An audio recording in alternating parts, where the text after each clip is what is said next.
ہفتے جمعہ پڑھتے ہیں، ہفتے میں ایک دفعہ جمعہ ہوتا ہے، عید کی نماز ہوتی ہے، مختلف محافل ہوتی ہیں، تو بہت ساری احادیث سنتے، بہت سارے ارشادات ہمارے کانوں سے آ کر کے ہماری سماعتوں کو معطر کرتے. تو چونکہ بہت ساری باتیں ہم سنتے ہیں، تو وہ خاص حساسیت جو اس معاملے میں ہونی چاہیے کہ بندہ سمجھے بس مجھے حضور کا ارشاد پہنچ گیا، بس مجھے نبی پاک علیہ السلام کی بات آ گئی، بس حضور نے حکم دے دیا. یہ حساسیت بڑی ضروری ہے. یاد رکھیے گا کہ یہ نہیں ہو سکتا کہ ہم حضور کی احادیث کو، قرآن مجید کی آیات کو بھی معاذ اللہ صرف کانوں کی لذت کے لیے سنیں اور کہ ماشاء اللہ سبحان اللہ کیا بات ہے، کیا بات آپ نے بیان کی، لیکن اس کی جو خاص تاثیر ہے اور اس کا جو خاص درجہ ہے اور بندہ مومن کے دل کے اندر اس کے لیے جو خاص مقام ہونا چاہیے، جب تک وہ ہم اپنے اندر پیدا نہیں کرتے ایمان کی لذت نصیب نہیں ہو سکتی. آپ دیکھیے، میں نے عرض کیا تھا خاموش، اور حضور وضو کر کے مسکرائے تھے. مجھے وجہ کر کے جو کہ رشتہ بڑا حساس ہے نا، یہاں معاملہ بڑا نازک ہے. حضور کے ساتھ غلاموں کے رشتے بڑے بلند ہیں. فرمایا پتہ کوئی نہیں کیوں مسکرائے تھے، لیکن چونکہ مسکرائے تھے میں تو فرض محبت ادا کر رہا ہوں، کسی کی ادا کو ادا کر رہا ہوں. تو عزیز یاد رکھیے گا کہ یہ خاص نزاکت ہے امتی کی حضور کے ساتھ کہ مومن نبی پاک علیہ الصلوۃ والسلام کی بات غیر مشروط مانتا ہے. غیر مشروط، سمجھ میں آئے تب بھی، سمجھ میں خدا نہ خواستہ نہ آئے، وہ کہتا بس میرے نبی کا حکم ہے، بس میرے محبوب نے اسے حکمت سمجھ میں خدا نہ خواستہ نہ بھی آئے. ہماری عقلیں چھوٹی ہوتی ہیں نا، بعض اوقات حکمتیں سمجھ میں نہیں بھی آتی، لیکن بات اللہ رسول کی ہے نا، اس کو فوراً قبول کیا جائے گا، فوراً مانا جائے گا اور اس نزاکت کو سمجھا جائے گا. نبی کریم علیہ السلام جمعہ پڑھا رہے ہیں، تو جیسے میں نے ابھی 2-4 دوستوں سے کہا نا، بعض اوقات کہنا پڑتا ہے موبائل بند کر دیں اور بیٹھ جائیں اور خاموش ہو جائیں. یہ نقیب محفل یا خطیب یا اسٹیج سیکرٹری یہ لوگ بولتے ہیں، بعض اوقات نظم و نسق کو درست کرنے کے لیے نا، ماحول کو بہتر کرنے کے لیے کئی دفعہ کہنا پڑتا ہے. اور ڈر، ہمیں تو ڈر بھی لگتا ہے کسی کا دل نہ ٹوٹ جائے، دل آزاری نہ ہو جائے، کہنا پڑتا ہے بہرحال کہ یہ ذرا درست کر لو. تو یہ بعض اوقات ایسے مواقع آ جاتے. تو حضور علیہ السلام نا جمعہ پڑھا رہے تھے، تو ایک صاحب کھڑے ہو گئے، تو محبوب نے فرمایا بیٹھ جاؤ. ایک صحابی دروازے پہ تھے، ابھی ان کے کانوں میں آواز گئی، وہ وہی بیٹھ گئے. ایک قبیلہ بنو غنم میں تھے، ان کے کانوں میں وہی آواز گئی اور وہ وہی بیٹھ گئے. جس نے جہاں سنا وہ وہی. اچھا، نبی پاک علیہ السلام نے ایک شخص سے کہا، تو جب سوال ہوا نا کہ بھئی آپ سے تو نہیں کہا تھا، آپ سے تو نہیں کہا تھا، آپ سے تو نہیں کہا تھا، یہ تو فلاں سے کہا تھا، تو کہا یا رسول اللہ اپنے نام تو نہیں نہ لیا.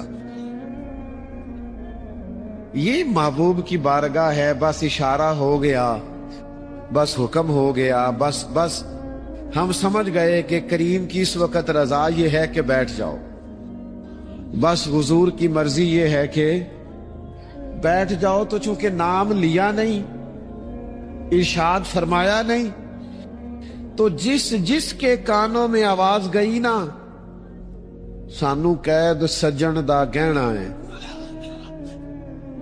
او جھنج رکھے اساں اونج رہنا ہے. تو بس بات کانوں میں آ گئی، ختم ہو گیا معاملہ. حضور نے فرما دیا بیٹھ جاؤ، تو لہذا بیٹھ گئے. تو میں نے یہ باتیں 2-3 آپ کی خدمت میں عرض کی کہ زیادہ غلام زیادہ بحثیں نہیں کرتے کہ یہ کیسے ہوا، تو اس کی کیا حکمت ہے، تو اس کام میں کیا حکمت ہے. بس وہ سمجھتے ہیں ہمارے لیے ہمارے رسول کا حکم ہے، ہمیں ہمارے نبی پاک نے فرمایا، حضور نے فرمایا سود حرام ہے تو لہذا حرام، جھوٹ بولنا ناجائز ہے تو لہذا، دھوکہ نہیں دینا تو لہذا نہیں دینا، فراڈ نہیں کرنا تو لہذا نہیں کرنا، کم نہیں تولنا ناپنا تو لہذا نہیں تولنا. وہ فرما دو جی. اب آپ حکمت کے پیچھے جائیں، اب آپ وجہ پوچھیں تو یہ غلاموں کا شیوا نہیں ہوتا. اللہ تعالیٰ مجھے اور آپ کو سمجھنے کی توفیق عطا کرے.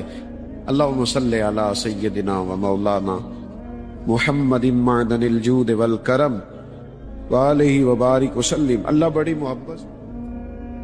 دنیا کے اندر جو لوگ اپنا گھر صحیح معنوں میں اخلاقی طور پر اور تربیتی اور علمی طور پر مرتب کرنے میں کامیاب ہو جاتے ہیں، وہ دنیا کے بڑے کامیاب لوگ ہوتے ہیں. اور دنیا میں سب سے مضبوط آدمی وہ ہوتا ہے جو اپنے گھر کے اندر مضبوط ہوتا ہے. جو گھر سے ٹوٹ جاتا ہے، بکھر جاتا ہے، اپنے گھر کے ماحول کو سنبھال نہیں پاتا، وہ دنیا میں کوئی کارنامہ سر انجام نہیں دے پاتا. بہت سارے لوگ ہمیں بہت ساری جگہوں پہ اس لیے الجھے بکھرے اور ٹوٹے ہوئے نظر آتے ہیں کہ گھر کے اندر پریشان ہوتے ہیں.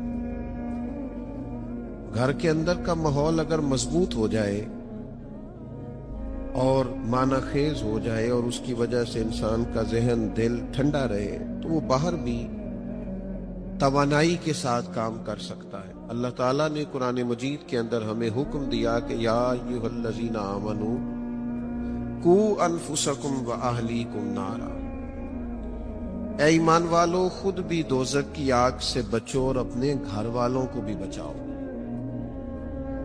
صرف ان کے لیے روزی روٹی کا، رہائش کا، کھانے پینے کا، پہننے کا بندوبست ماں باپ کے ذمے نہیں لگایا، بلکہ یہ بھی باپ کے ذمے لگایا کہ یہ بھی بندوبست تو کر کے تیرے بچے دوزخ سے بچیں.